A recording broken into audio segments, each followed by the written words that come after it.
is Kenneth Mahinay. My name is Frankie Mcado. My name is J.G. Espinosa. My name is John Del Tontod. My name is Oscar Sancho.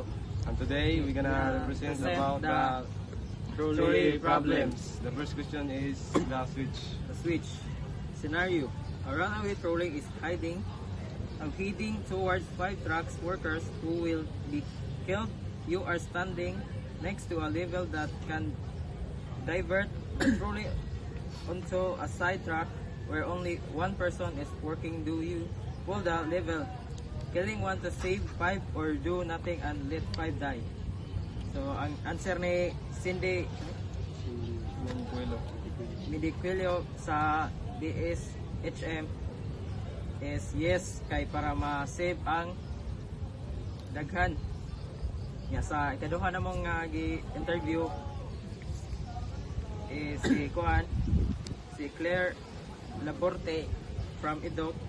Yes sad, kay maluwas ang 5 kaysa usa, pero mas maayo maluwas ang tanan. Ya, sa ikatulo namong gi-interview kay si Mary Abilia sa BSIT, kay no.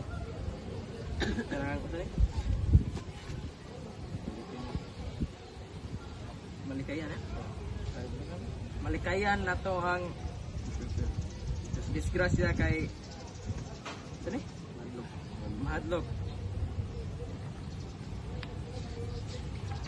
The second question is the large man footbridge. Scenario. A runaway trolley is heading toward 5 people. You are on footbridge over the tracks next to a very large stranger. The only way to stop the trolley is to push the stranger off the bridge, killing him but saving the 5. Do you push the man to save the 5? Ang giuna namong gi-interview si Cindy Mediquillo from BSHM, kay no. It is not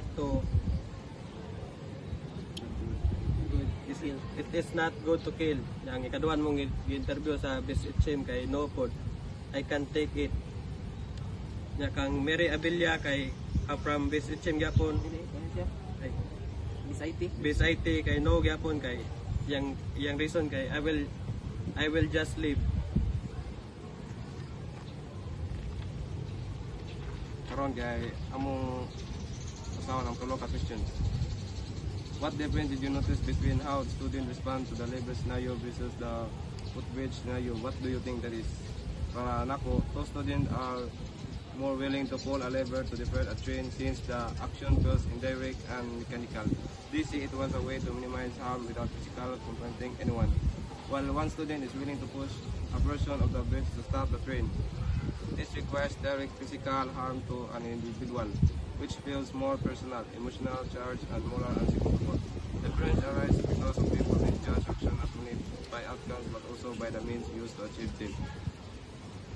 Number 2. Which ethical idea, literalism, phenomenology, etc. best explain the answer you collected? The answer will be explained by